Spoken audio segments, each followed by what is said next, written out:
TBC Tamil News. டிபிசியின் தலைப்புச் செய்திகள்.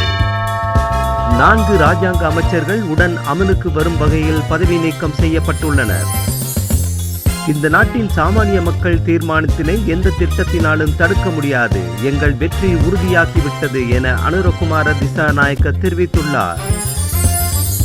ஐக்கிய தேசிய கட்சியும் ஐக்கிய மக்கள் சக்தியும் இணையும் சாத்தியக்கூறுகள் காணப்படுவதாக வெளியாகும் தகவல்கள் இட்டுக்கட்டப்பட்ட வதந்திகள் என்று சஜித் பிரேமதாசா தெரிவித்துள்ளார்.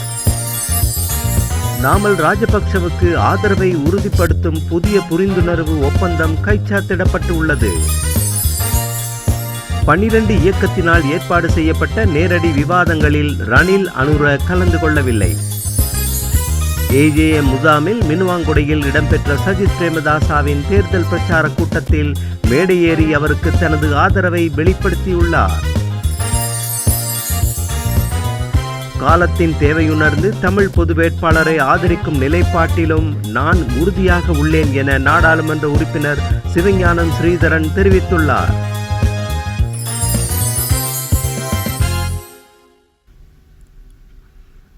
வணக்கம். நீங்கள் இணைந்திருப்பது டிபிசியின் காலை தமிழ் செய்திகளுடன். விளம்பரத்தின் பின் பிரதான செய்திகளை காணலாம். South London Tamil book fair, புத்தகங்களுடன் ஒரு நாள். சிறப்பு பேச்சாளர், சிறந்த எழுத்தாளர்களின் படைப்புகளை மக்களிடம் சேர்ப்பிக்கும் பணியில் எழுத்தாளரும் நடிகருமான பவா சிலத்துரை.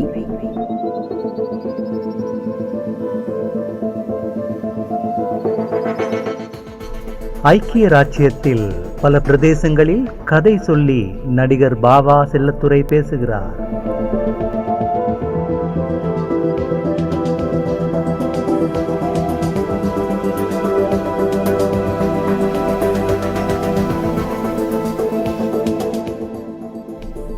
உங்களையும் அழைக்கின்றோம். ஆர்வமுள்ளோர் இந்த தகவலை உங்கள் நட்பு வட்டாரத்துடன் பகிர்ந்து கொள்ளுங்கள். South London Tamil book fair உங்களை அன்போடு வரவேற்கின்றது.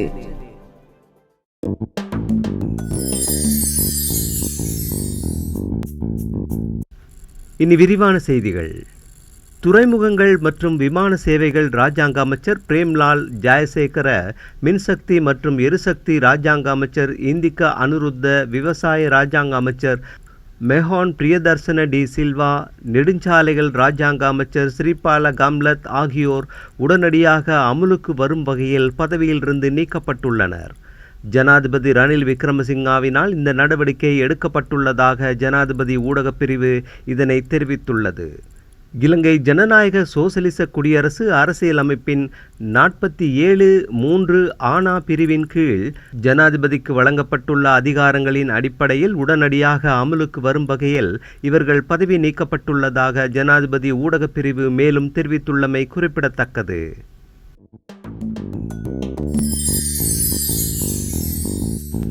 தேசிய மக்கள் சக்தியின் ஜனாதிபதி வேட்பாளர் அனுரகுமார திசாநாயக்க எதிர்வரும் தேர்தலில் தனது வெற்றி ஏற்கனவே உறுதி செய்யப்பட்டுள்ளதென நம்பிக்கையுடன் அறிவித்துள்ளார்.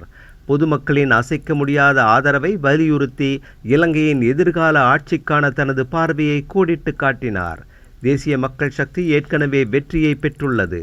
இலக்குகளை நோக்கி தீவிரமாக செயற்படுகிறது. இந்த நாட்டின் சாமானிய மக்கள் தீர்மானத்தினை எந்த திட்டங்களினாலும் தடுக்க முடியாது. எங்கள் வெற்றி உறுதியாகிவிட்டது. நாங்கள் குறிப்பிடத்தக்க வித்தியாசத்தில் வெற்றி பெறுவோம் என்று அனுரகுமார கூறினார்.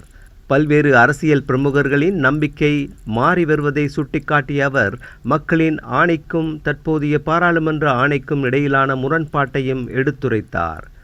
2020 வழங்கப்பட்ட மக்கள் ஆணையை குறை மதிப்பிற்கு உட்படுத்தும் வகையில் பல பாராளுமன்ற உறுப்பினர்கள் தமது ஆதரவை மாற்றிக்கொண்டுள்ளதாக அவர் சுட்டிக்காட்டியுள்ளார். தனது நிர்வாகம் வலுவான அமைச்சரவையை அமைத்து புதிய பாராளுமன்ற தேர்தலை நடத்தும் என்று உறுதியளித்த அவர் மக்களின் விருப்பத்தை உண்மையாக பிரதிபலிக்கும் அரசாங்கத்தின் அவசியத்தை வலியுறுத்தினார்.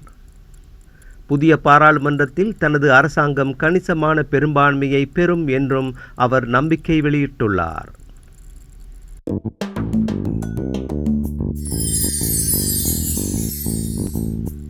ஐக்கிய தேசிய கட்சியும் ஐக்கிய மக்கள் சக்தியும் இணையும் சாத்தியக்கூறுகள் காணப்படுவதாக வெளியாகும் தகவல்கள் இட்டுக்கட்டப்பட்ட வதந்திகள் என்று ஜனாதிபதி வேட்பாளர் சஜித் பிரேமதாச உறுதியாக தெரிவித்துள்ளார். எங்கள் தேர்தல் விஞ்ஞாபனத்தில் கோடிட்டு காட்டியுள்ளபடி எங்களிடம் தெளிவான வேலை திட்டமும் மற்றும் தொலைநோக்கும் உள்ளது. தற்போதைய ஜனாதிபதி தலைமையிலான அரசாங்கம் எங்களின் பல முன்மொழிவுகள் சாதிக்க முடியாதவை என்று கூறியுள்ளது. ஆனால் அவர்கள் இப்போது மக்களுக்கு குறுஞ்செய்திகளை அனுப்புகின்றனர். எங்களுடைய வெற்றியை வெளிப்படுத்தும் வகையில் தவறான செய்திகளை முகநூலில் வெளியிடுவதற்காக பல்வேறு இணையதளங்களுக்கும் ஜேவிபி மற்றும் ஜனாதிபதி தரப்புகளால் பணம் செலுத்தப்படுகின்றது. ஐக்கிய மக்கள் சக்தி எதிர்வரும் 21ஆம் தேதி வெற்றியை பெற்றவுடன் இலங்கையின் 22 மில்லியன் குடிமக்களுடன் ஐக்கியப்படும். ஆனால் தோல்வியாளர்கள் மற்றும் மிகவும் ஊழல் நிறைந்த அரசியல் கட்சிகள் உள்ளிட்டவர்களுடன் எந்த கூட்டணியையும் வைத்து கொள்ளப் போவதில்லை. ஜனாதிபதியும் ஜேவிபி தலைவரும் ஒன்றிணைவதை பார்க்க சில தலைவர்களுக்கு விருப்பம் இருப்பதாக எனக்கு தெரியும்.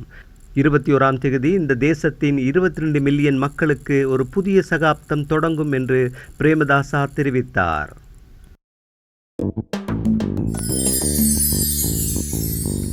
எதிர்வரும் தேர்தலை கருத்திற்கொண்டு மார்ச் 12 இயக்கத்தினால் ஏற்பாடு செய்யப்பட்ட நேரடி விவாதங்களில் முன்னணி ஜனாதிபதி வேட்பாளர்கள் ஜனாதிபதி ரணில் விக்ரமசிங்க மற்றும் தேசிய மக்கள் சக்தியின் அனுரகுமார திசாநாயக்கா ஆகியோர் கலந்து கொள்ளவில்லை என உறுதிப்படுத்தியுள்ளனர்.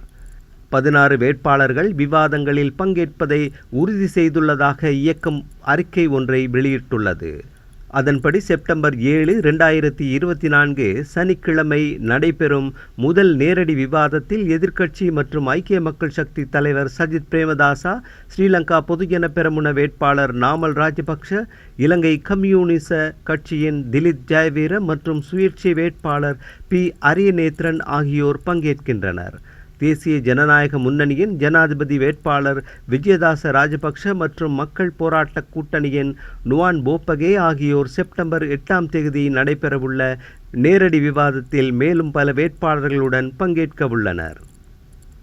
இதேவேளை சுயேட்சை வேட்பாளரும் முன்னாள் அமைச்சருமான ரோஷான் ரணசிங்க எதிர்வரும் செப்டம்பர் மாதம் 9ஆம் தேதி நடைபெறவுள்ள விவாதத்தில் மேலும் 5 வேட்பாளர்களுடன் கலந்து கொள்ளவுள்ளார் என்பது குறிப்பிடத்தக்கது.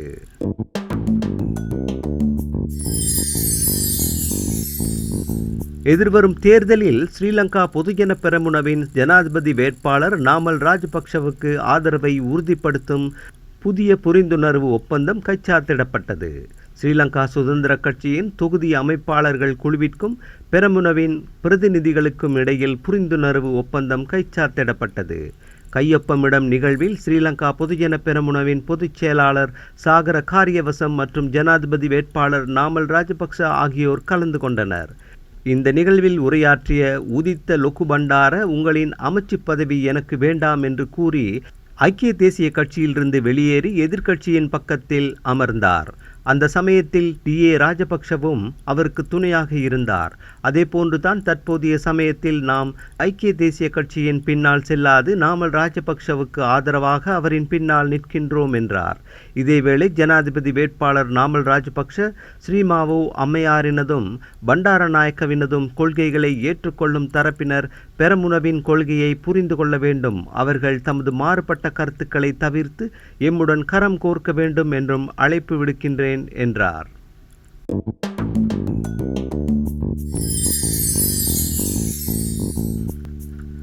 துறைமுக நகரை இவ்வாறு அபிவிருத்தி செய்ய முடியும் என 2 வருடங்களுக்கு முன்னர் யாரும் எதிர்பார்க்கவில்லை.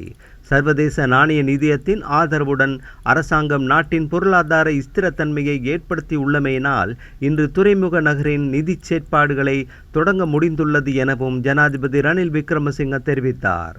கொழும்பு துறைமுக நகரத்தில் நிர்மாணிக்கப்பட்ட வரியில்லா வர்த்தக தொகுதியை ஜனாதிபதி ரணில் விக்ரமசிங்க திறந்து வைத்து உரையாற்றும் போதே இவ்வாறு தெரிவித்தார். அத்துடன் சுமார் 100 நிறுவனங்கள் துறைமுக நகரம் குறித்து கவனம் செலுத்தியுள்ளன. அவற்றில் 74 நிறுவனங்கள் இந்த வருட இறுதிக்குள் துறைமுக நகரத்தில் முதலீடு செய்ய உள்ளதாகவும் ஜனாதிபதி தெரிவித்தார். வெளிநாட்டு கடன் வழங்குநர்களுடன் செய்து கொள்ளப்பட்ட உடன்படிக்கைகள் திருத்தமின்றி அமுல்படுத்தப்பட்டால் நாட்டுக்கு சிறந்த எதிர்காலம் கிடைக்கும் எனவும் ஜனாதிபதி சுட்டிக்காட்டியுள்ளார்.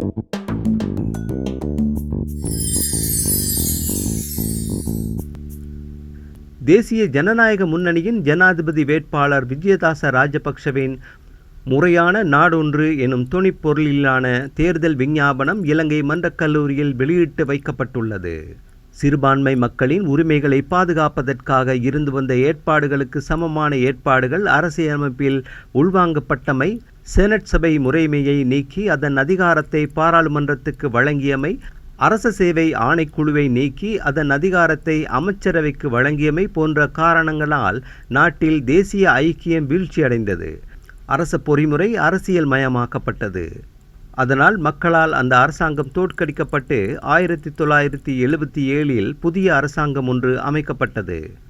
அந்த அரசாங்கத்துக்கு கிடைக்கப்பெற்ற பெரும்பான்மை பலத்தை பயன்படுத்தி கொண்டு 1978 இரண்டாம் குடியரசு அரசியலமைப்பு அமைக்கப்பட்டது. என்றாலும் இந்த அரசியலமைப்பில் அறிமுகப்படுத்திய நிறைவேற்று ஜனாதிபதி முறைமை, விகிதாசார தேர்தல் முறைமை, திறந்த பொருளாதார கொள்கை போன்ற விடயங்கள் ஆட்சியாளர்களின் துஷ்பிரயோகம் காரணமாக நாடு வங்குரோத்தையே அடைந்தது.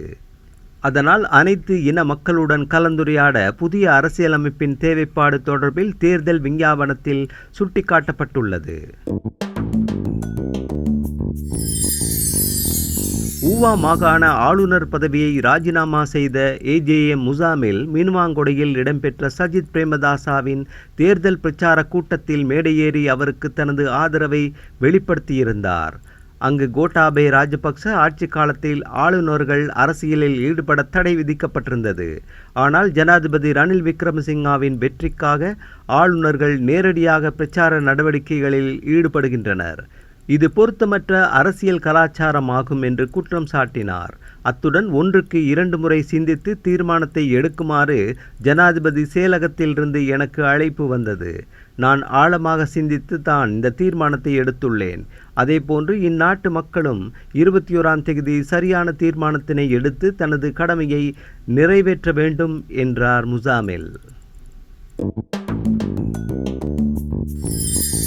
காலத்தின் தேவையுணர்ந்து தமிழ் பொது வேட்பாளரை ஆதரிக்கும் நிலைப்பாட்டிலும் நான் உறுதியாக உள்ளேன் என நாடாளுமன்ற உறுப்பினர் சிவஞானம் ஸ்ரீதரன் தெரிவித்துள்ளார். பிரித்தானியாவில் வாழும் கிளிநொச்சி மக்களினதும் வட்டக்கச்சி மத்திய கல்லூரி பழைய மாணவர் சங்கத்தினதும் ஏற்பாட்டில் பிரித்தானியாவில் நடைபெற்ற மக்கள் சந்திப்பில் பங்கேற்று உரையாற்றும் போதே அவர் இவ்வாறு தெரிவித்துள்ளார். ஈழத்தமிழர்களை மையப்படுத்திய தமிழ் தேசிய அரசியல் நீரோட்டத்தில் இனத்தின் இருப்புக்காகவும் இறைமைக்காகவும் அரசியல் பணியாற்றுவதற்காகவே நான் இணைந்து கொண்டேன் என்றும் அவர் குறிப்பிட்டார். எனது அரசியல் பயணத்தையும் அது சார்ந்த பணிகளையும் அதே தமிழ் தேசிய நிலைப்பாட்டில் நின்றுதான் எமது மக்கள் ஏற்றுக்கொண்டார்கள். அதனால் இறுதி வரை அந்த கொள்கையில் பிறழாமல் பயணிக்க தலைப்பட்டுள்ளேன் என்றும் அவர் கூறினார். தமிழரசு கட்சி ஜனாதிபதி வேட்பாளர் சஜித் பிரேமதாசவுடன் ஏதேனும் ஒப்பந்தம் செய்திருந்தால் இந்த 13+ தொடர்பில் தமிழ் மக்களுக்கும் சிங்கள மக்களுக்கும் தெளிவாக விளக்க வேண்டும் என நாடாளுமன்ற உறுப்பினர் அங்கஜன் ராமநாதன் தெரிவித்துள்ளார். சஜித் பிரேமதாசவின் தேர்தல் விஞ்ஞாபனத்தில் 13+ என்ற விடயம் உள்ளடக்கப்படாத நிலையில் அவர்கள் இந்த 13+ஐ சமஷ்டியாகவா அல்லது ஈழமாகவா கொடுக்கப் போகிறார்கள் என்பதை தெளிவுபடுத்த வேண்டும் என அங்கஜன் சுட்டிக்காட்டியுள்ளார்.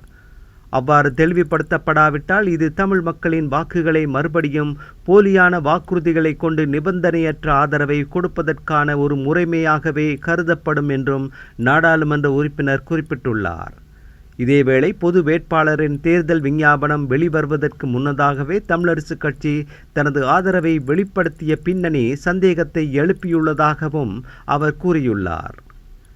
அந்த செய்தியோடு நிறைவுக்கு வருவது TBCயின் இன்றைய காலை தமிழ் செய்திகள். மீண்டும் மாலை செய்திகளோடு சந்திப்போம். வணக்கம்.